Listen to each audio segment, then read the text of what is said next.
You want to do what? My father's voice echoed through our pristine suburban kitchen, making the designer light fixtures tremble. His face, already red from his third scotch of the evening, darkened to an alarming shade of purple. I want to start a software company, I repeated, trying to keep my voice steady. I've already developed a prototype. It's a platform that helps small businesses. Absolutely not. He slammed his glass down. We didn't pay for your Stanford degree so you could waste your life on some pipe dream. You're joining the family business. End of discussion. I looked at my mother, hoping for support. She sat perfectly still at our marble island, maintaining her usual careful distance from conflict. The diamond tennis bracelet I'd given her for Christmas, bought with my savings from secret freelance coding jobs, glinted on her wrist. Mom, I tried. You've seen how many small businesses are struggling with digital transformation. My platform could really help. Daniel. She sighed, examining her manicure. Your father's right. This tech obsession of yours, it's not practical. Norton Industries needs you. The company's been in the family for 3 generations.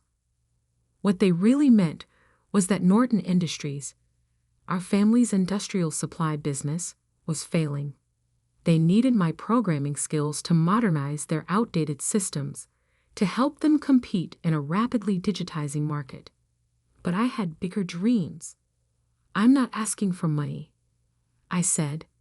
I have savings. I just need some time. Time. My father barked out a laugh. You want time to play with computers while real businesses are at stake. While your sister is already making partner at her law firm. Ah yes, my perfect older sister Sophia. Harvard Law, youngest partner in her firm's history, married to a surgeon. The standard against which all my failures were measured. This isn't playing, I insisted. I've already got interest from potential clients. Small businesses need affordable software solutions, and the big tech companies aren't serving them. My platform cooled. The glass shattered against the wall inches from my head. Enough! My father roared, whiskey dripping down the expensive wallpaper. You have a choice.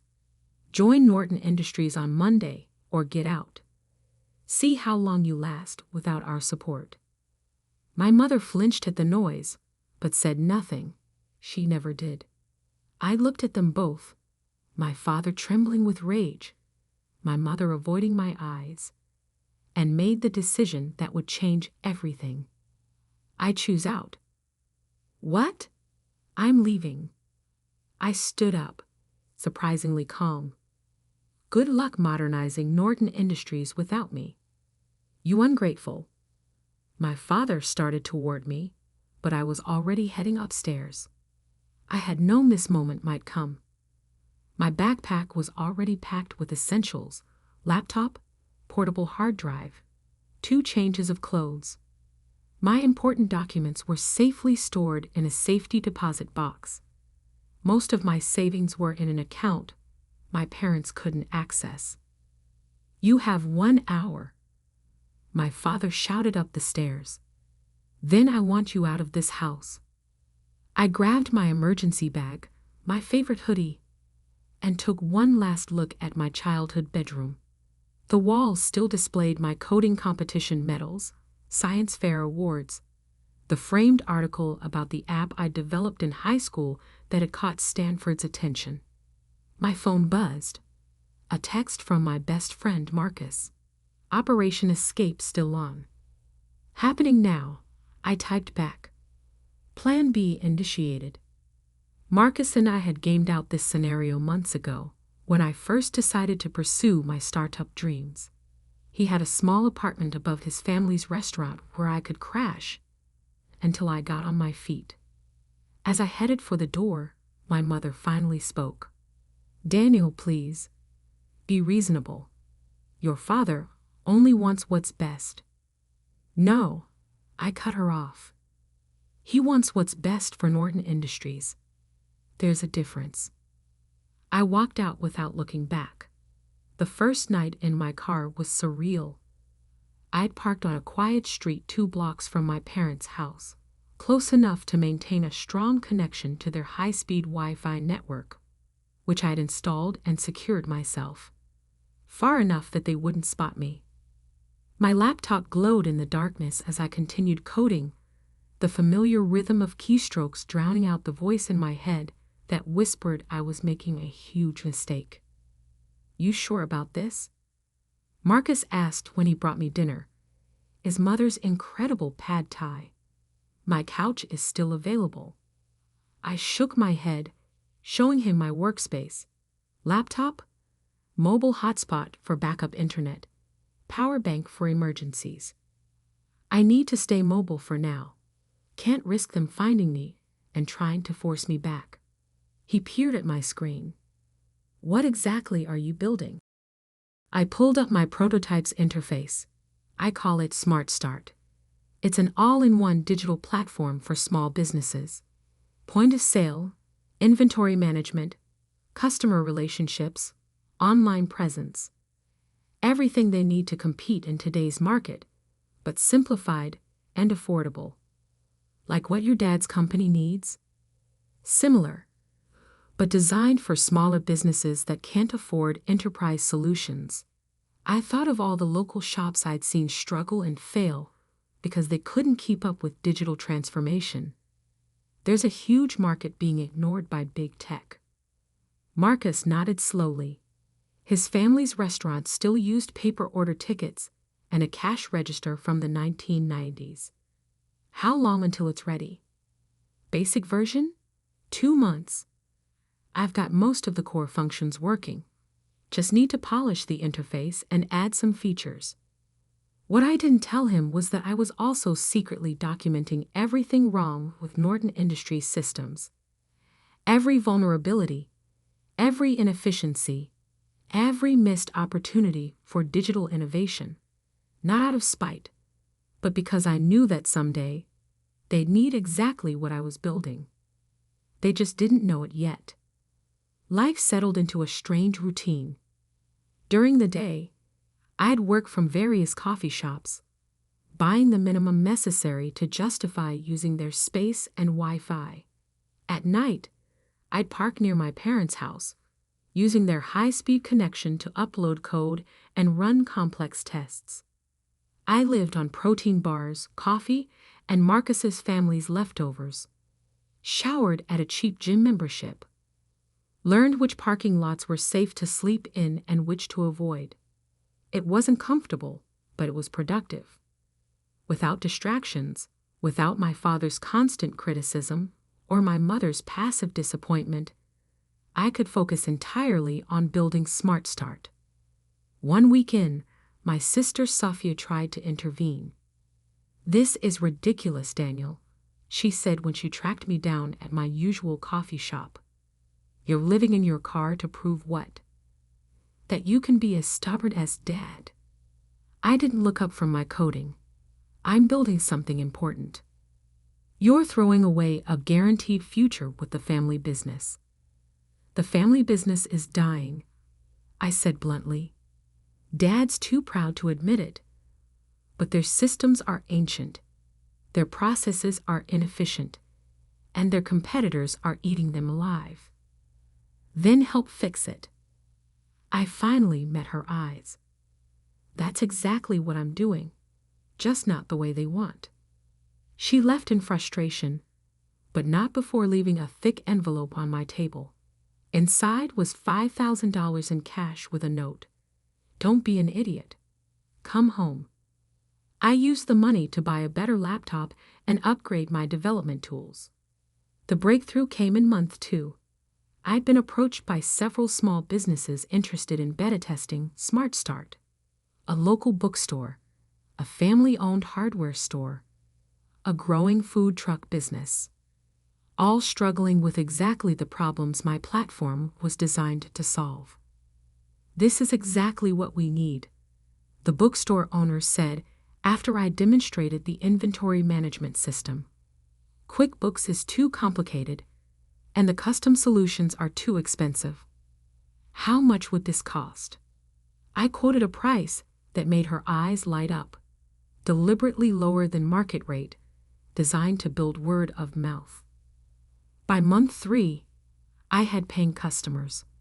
Small amounts, but steady income. Enough to rent a tiny studio apartment, though I kept it off the lease to stay under my parents' radar. Then came the call that changed everything. "Is this Daniel Norton?" The voice was professional, authoritative. "Yes. This is Charles Widener from TechFund Ventures. We've been hearing interesting things about your Smart Start platform." My heart stopped. TechFund Ventures was one of the most prestigious early-stage investors in the country. One of our portfolio companies mentioned your solution.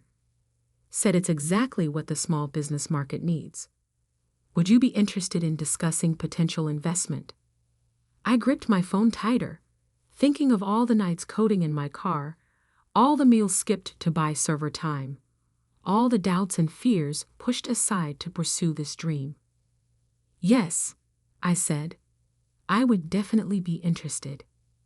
What I didn't know then was that this conversation would set in motion a chain of events that would not only validate my vision, but also bring me face to face with my family's business failures in a way none of us could have predicted. The TechFund Ventures office occupied the top floor of a gleaming downtown skyscraper, exactly the kind of place my father would approve of. I adjusted my one good suit, bought secondhand for investor meetings, and tried not to look like someone who'd been living in his car 2 months ago.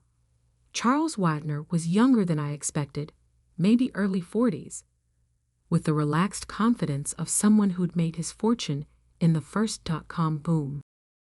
"Walk me through it again," he said, gesturing to the conference room's massive display where my Smart Start demo was running. I pulled up the interface that had become as familiar as my own reflection. Small businesses are drowning in digital complexity. They need e-commerce, inventory management, customer relationship tools, but existing solutions are either too expensive, too complicated, or too limited. I demonstrated how a small business owner could set up their entire digital presence in under an hour. Point of sale, inventory tracking, customer communications, even basic analytics, all integrated, all simple enough for anyone to use. "And this scales?" Charles asked. "Completely. The architecture is cloud-based, modular. We can add features as businesses grow, integrate with other platforms, but the core stays simple." He nodded slowly. "And your current users?" 28 paying customers, all from word of mouth. 0 churn rate. Average user engagement is 4 hours daily. "That's impressive." He pulled up another screen. My company's incorporation documents. Innovative Solutions LLC. Registered 6 months ago. "Yes, all self-funded so far." He studied me carefully. "You're Jonathan Norton's son." My heart skipped. "You know my father?" "Norton Industries was one of my first investments, back in the day, before your father bought out the minority shareholders." His expression turned thoughtful. "They're having trouble adapting to digital markets, I hear." I kept my face neutral. "I wouldn't know. I'm not involved with Norton Industries." "Interesting." He tapped his tablet, and a new document appeared on the screen. "We'd like to offer you seed funding, $2 million for a 20% stake." I tried not to show how my hands were shaking. $2 million. More money than I'd ever imagined having access to. "There's one condition," Charles continued. "We want you to expand your focus. Small businesses are good, but mid-sized enterprises need these solutions too. Companies like, say, Norton Industries." And there it was. The trap I'd been both expecting and dreading. You want me to target my family's business. He smiled slightly. I want you to target a market segment that desperately needs modernization. The fact that your father's company might benefit is incidental. I thought about all the nights I'd spent parked outside my parents' house, using their Wi-Fi to build something they dismissed, about my father's rage and my mother's silence, about the small businesses already thriving with Smart Start. I'll need full control of the company's direction, I said. No interference with the core mission. Of course. He slid a folder across the table. Have your lawyers review it. But Daniel, don't wait too long. This market won't stay open forever. I signed the deal 3 days later, after my sister Sophia, still a better lawyer than she knew, reviewed every clause. You're really doing this, she said, handing back the marked-up documents. Going directly against Dad's business. I'm building something that could save his business, I corrected, if he's willing to see it. She shook her head. You know he won't. Not coming from you. She was right, of course, but I had a plan for that too. The next 6 months were a blur of scaling up. I rented real office space, a converted warehouse that would have given my mother a heart attack. Hired developers, designers, sales staff. Marcus came on as head of customer success, his experience with small business owners proving invaluable. Smart Start grew faster than even Charles had predicted. Word spread through business communities about the platform that actually delivered on its promises. Our user base exploded from dozens to hundreds, then thousands. Then came the article that changed everything. Digital David versus Goliath. How Smart Start is disrupting enterprise software. The tech press had finally noticed us. The article praised our innovation, our focus on user experience, our ability to help small businesses compete with larger corporations. It also mentioned, almost as an aside, that I was the estranged son of Jonathan Norton. My phone rang minutes after the article went live. Sophia. Dad's furious, she said without preamble. He's calling an emergency board meeting. Why? Smart Start isn't competing with Norton Industries. No, but 3 of their biggest customers just announced they're switching to your platform. I sat back, stunned. We'd been so focused on small businesses, I hadn't noticed the mid-sized companies starting to adopt Smart Start. There's more, Sophia continued. Their latest quarterly numbers. They're bad, Daniel. Really bad. The board is talking about forcing Dad out if he doesn't modernize their systems. I pulled up Norton Industries' public financial reports. The numbers were worse than I'd imagined. Their stock had dropped 40% in 6 months. Customer churn was accelerating. Their ancient software systems were literally driving them toward bankruptcy. They need help, I said quietly. They need you, she corrected. But you know Dad will never admit it. I thought about Charles Wagner's words about targeting mid-sized enterprises, about all the features we built into Smart Start that could save companies exactly like Norton Industries. Maybe, I said slowly, they don't need to know it's me. That night, I called an emergency meeting of my own team. We're launching enterprise solutions, I announced, pulling up the prototype I'd been quietly developing. A new division focused on larger businesses, built on the Smart Start framework, but with additional features for complex operations. Marcus frowned. I thought we were staying focused on small business. We are. But there's a whole segment of mid-sized companies being crushed between small business agility and big corporation resources. They need what we've built. I didn't mention that every feature in Enterprise Solutions had been designed specifically to solve Norton Industries' problems, that I'd spent months analyzing their weaknesses, building solutions for issues they didn't even know they had yet. The team worked around the clock for weeks. We launched enterprise solutions under a new brand, through a subsidiary company that couldn't be easily traced back to me.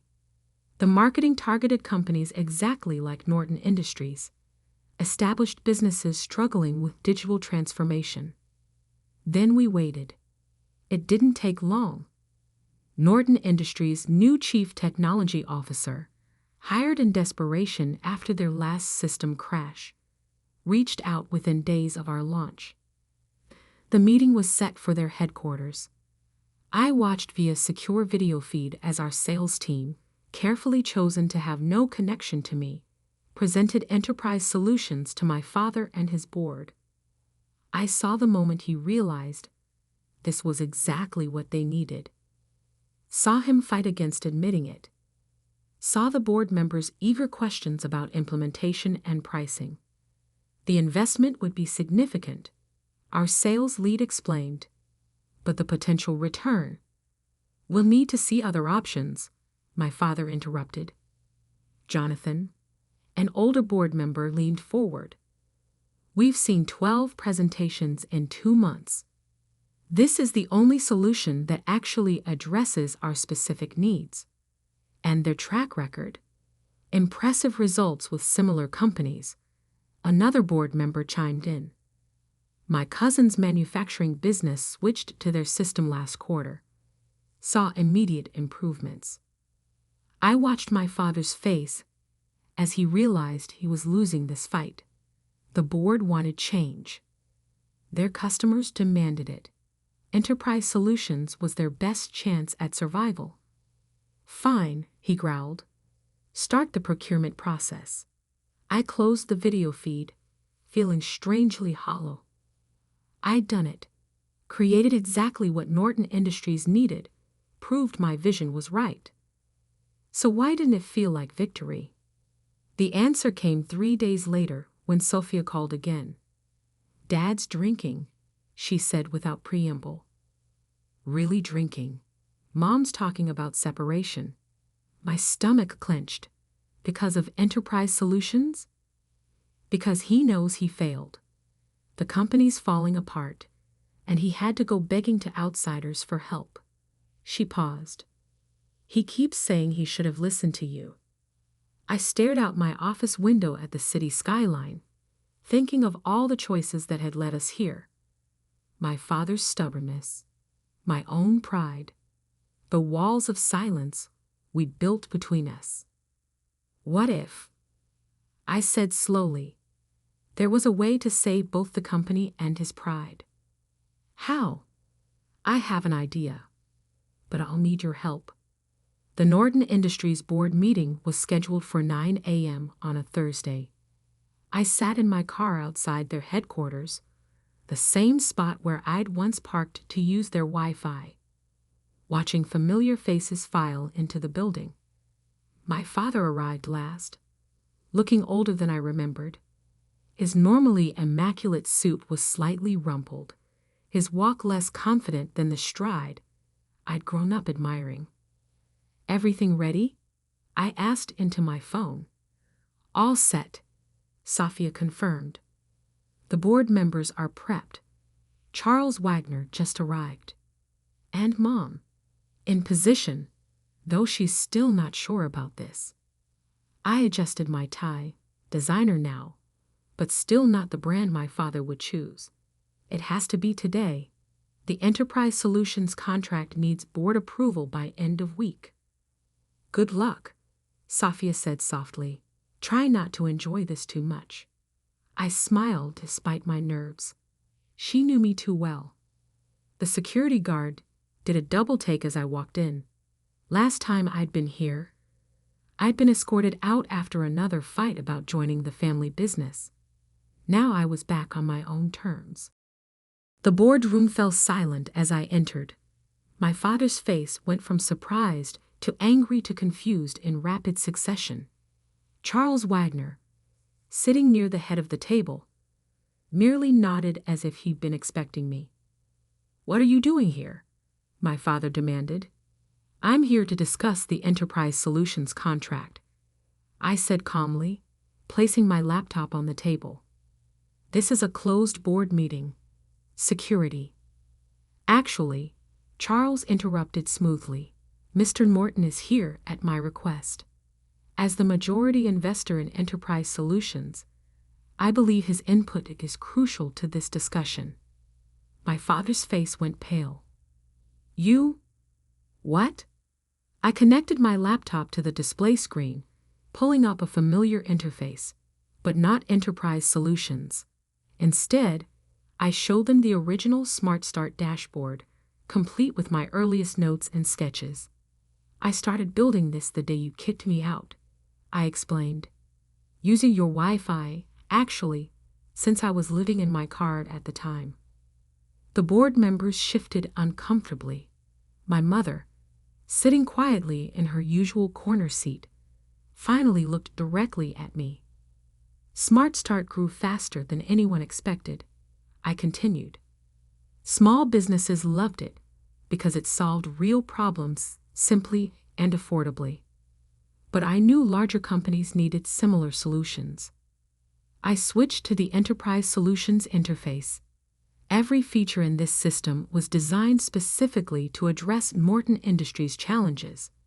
The inventory management, the customer tracking, the integration capabilities, all built based on intimate knowledge of what this company needs.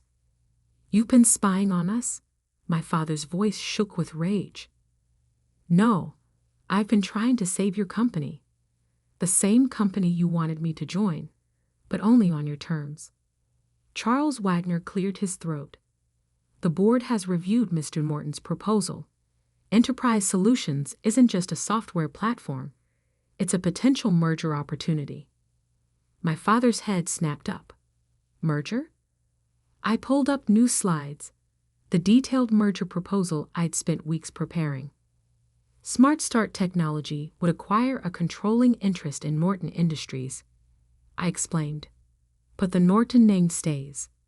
The legacy business continues, enhanced by modern technology. And the current CEO transitions to Chairman Emeritus, focusing on strategic partnerships rather than day-to-day operations. The room was absolutely silent. You want to buy my company? My father whispered. I want to save it, I corrected. Transform it into something that honors its history while embracing the future.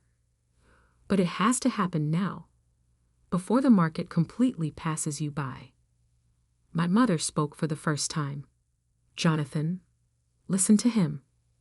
He turned to her, startled. In 30 years of board meetings, she'd never spoken up. I've seen what Daniel built, she continued. What he sacrificed to build it.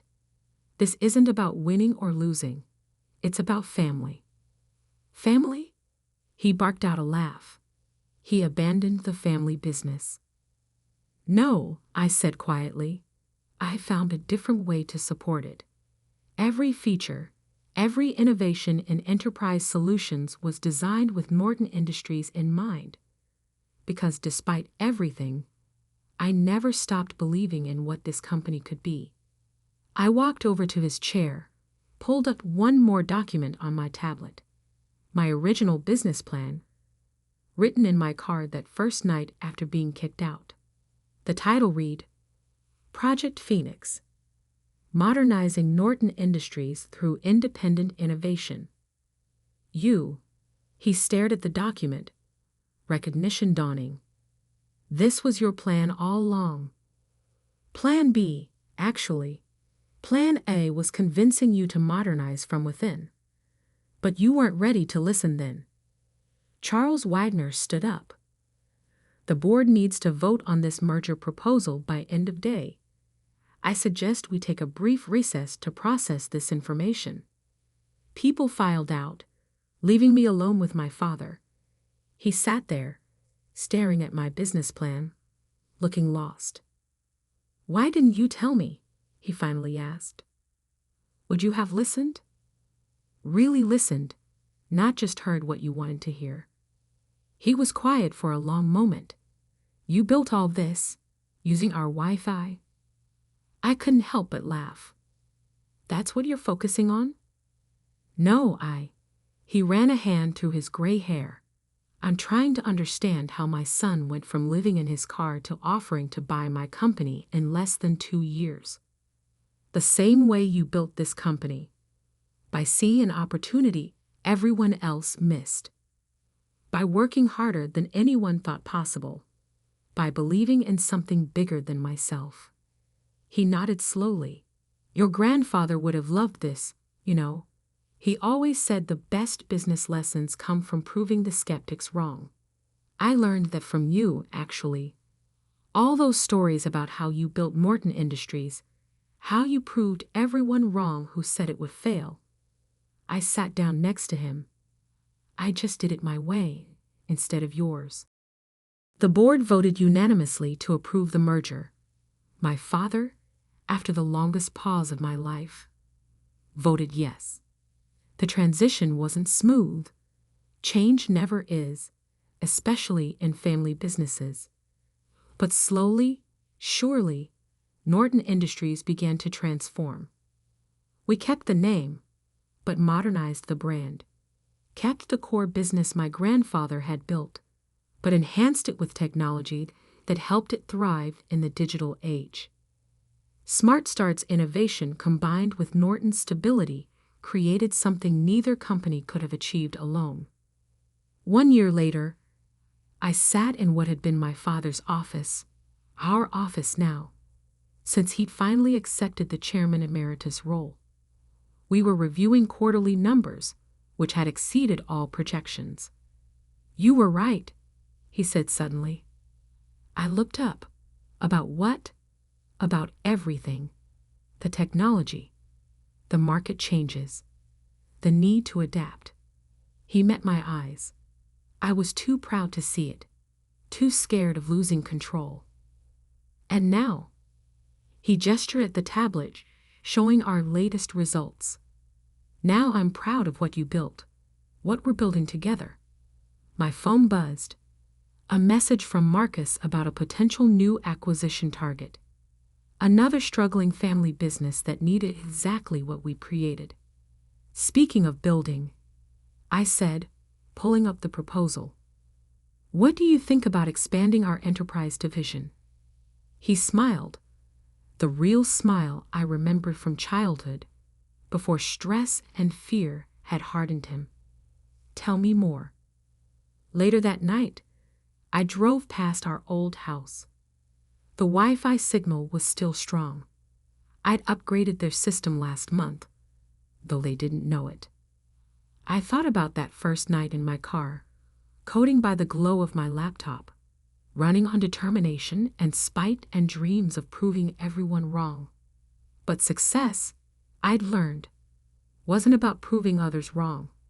It was about proving yourself right, about building something so undeniable that even the strongest skeptics have to acknowledge its value. My phone buzzed again, a family dinner reminder from my mother. These were regular events now, though the conversation had shifted from criticism to collaboration, from judgment to genuine interest. Coming, I texted back. Then, because I couldn't resist, using the Wi-Fi to send this. Her response came quickly. Very funny. Your father says bring the new acquisition proposal. And yes, he's actually smiling about it. I smiled too, thinking of how far we'd come. From rejection to reunion. From competition to collaboration. From using their Wi-Fi in secret to helping them embrace the digital future. Sometimes the best revenge isn't proving someone wrong. It's helping them become right in a whole new way.